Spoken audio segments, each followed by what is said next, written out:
Welcome back to You Heard It Here with Dr. Gary.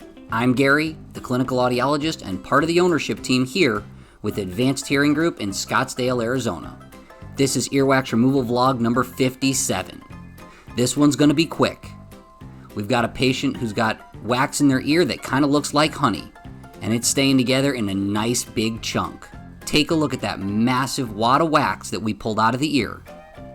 Now let's get back in there and see what's left. You can see there's only a little bit at the bottom of the ear canal.